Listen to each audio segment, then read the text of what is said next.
Hi everyone, I'm Michelangelo. Welcome to my conversations with Blue God. Episode, I don't know, look what's on my screen now. I was about to start reading very soon. I don't know, this is challenging. Oh my goodness. Um, I think this is episode 101, 102, 103, maybe 104 now.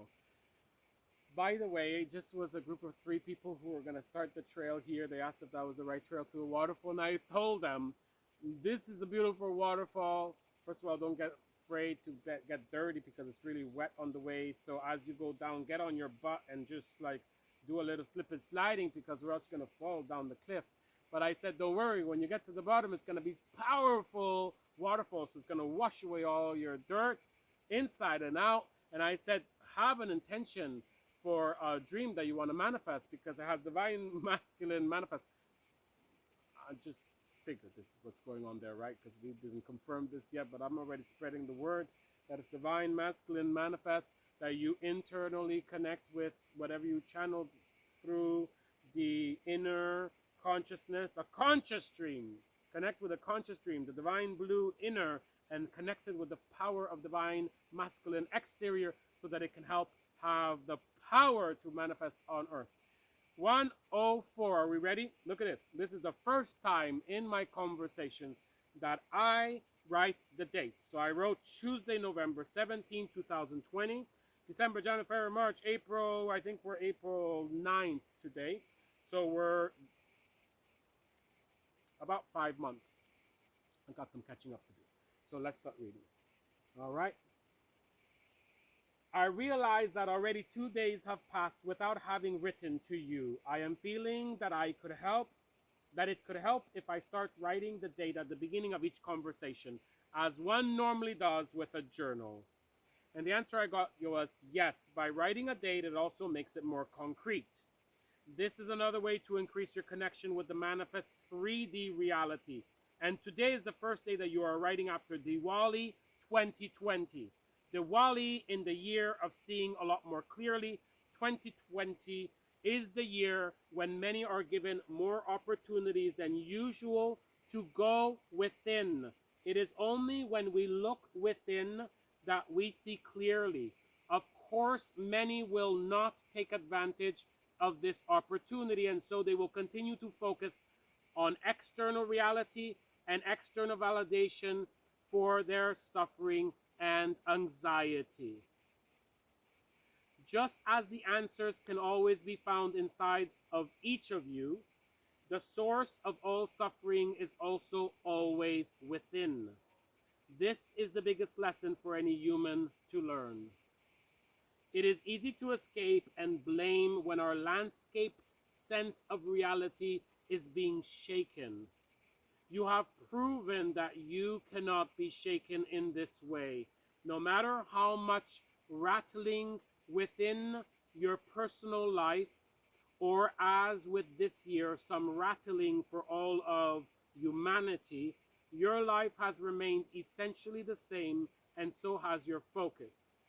This is because so much of your focus is on navigating your inner landscape, and even more importantly, your focus is on the relationship between your inner landscape and the higher realms of divinity.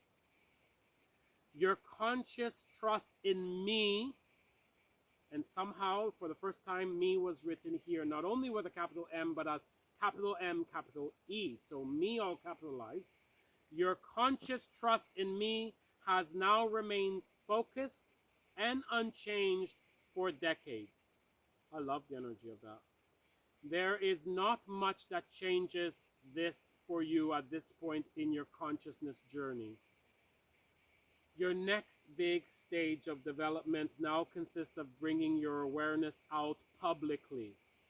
Joseph Campbell depicts this beautifully in his hero's journey.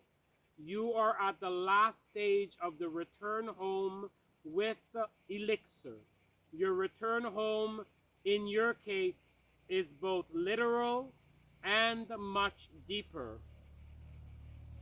After having lived and traveled so many years all over the world, you have returned to the same home in which you were raised by your maternal grandmother. Amongst everyone you have ever met, she was one of the most grounded and truly present beings in your life. She knew how to be in the world more than you do, but you know how to navigate the inner landscape more than she did. It is by combining these two mysteries that you will conquer all of perceived reality so that all life on earth can awaken to its next level of awareness and shared love. Love written for the first time in these conversations, not just with a capital L, but all capitalized. The training that you got by spending so much time in your grandmother's home and in her presence is what you will have to now focus on. On the night that your grandfather passed away, your mom suggested that you spend the night with her to keep her company. This was my, all capitalized, my guidance to help you prepare for where you are today. You were only 13. Not only did you indeed spend the night, but you slept by her side in her bed every night for the next 10 years until you were ready to leave Canada. You were consciously aware that every moment you spent with her was magical. You were very lucky. She was immensely, she has immensely helped you believe that everything is possible. Most importantly, you experienced all capitalized. Are you ready for this? Unconditional love. Most importantly, you experienced unconditional love. This this can never be taken from you. She taught you that it is possible to be a normal mortal human and still share unconditional love. It is because of her that you have such a deep respect and profound relationship and even understanding of the divine feminine, of Gaia, of Mother Earth, of Mother Kali, of Mother Mary, of Kuan Yin, of the sacred moon and of the sacred night, of the arts and creativity and beauty, of women and of the elderly, of cooperation and giving and helping and serving, and of interconnection and of the mystery and of the wondrous and of the silence and the inner peace and all that seems invisible. It is not at all a coincidence that after being away for so many years, you have now returned to live in the same exact physical space that you so deeply shared with her. And you know this. Her presence is still imbued in this sacred space, and you will continue to benefit from remembering how she navigated physical reality and interpersonal relationships.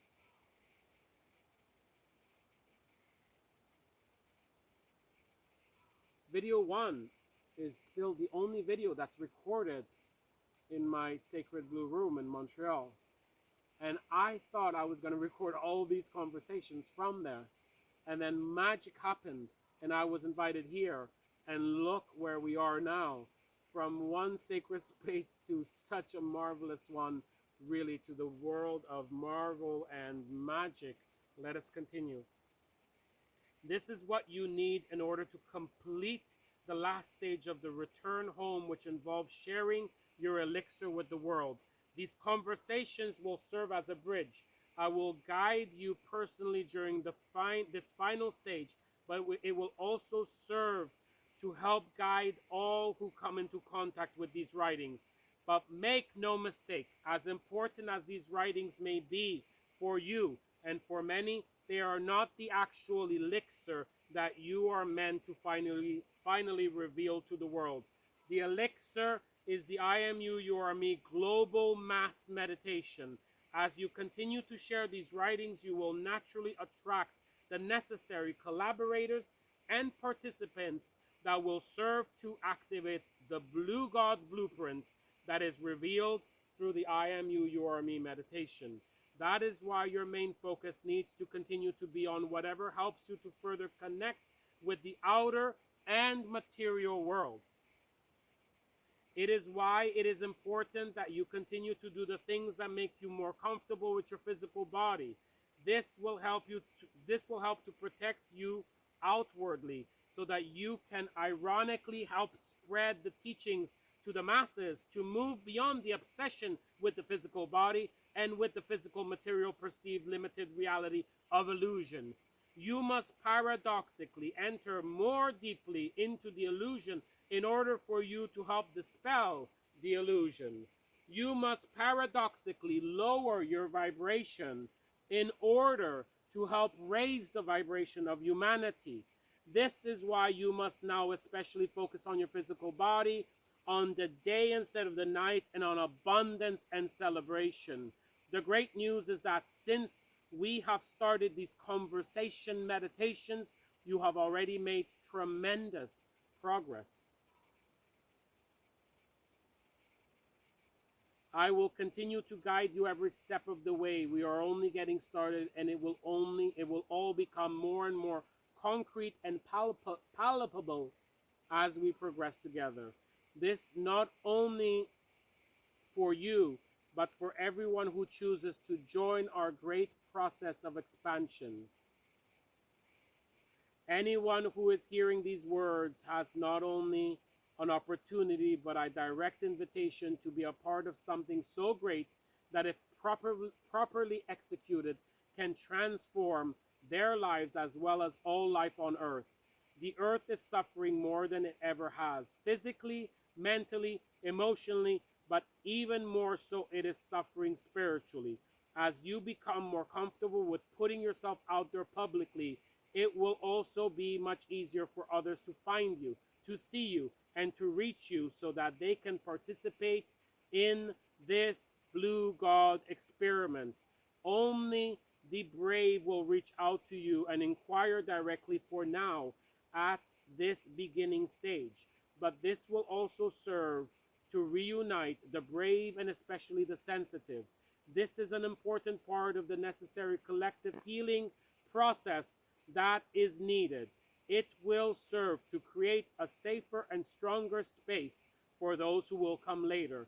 Tonight it is Tuesday, and so you will continue with your weekly meditation. Pay particular attention to who shows up tonight, the first meditation after Diwali. At the end, I will use your writing meditation to address the group. There will be an important message revealed. May my force, all in capital letters, by the way, may my force be with you and with the I am you Sangha. I love you. I'm not going to read all of what I answered, but the answer I was like, wow, that's more than I expected for just asking if I should just start dating these conversations. That's really all I asked. I am you, you are me. I never know what's going to get started when I throw something out there when I start these conversations. You are me. I still don't know what number we're on, but I'll see you in the next video.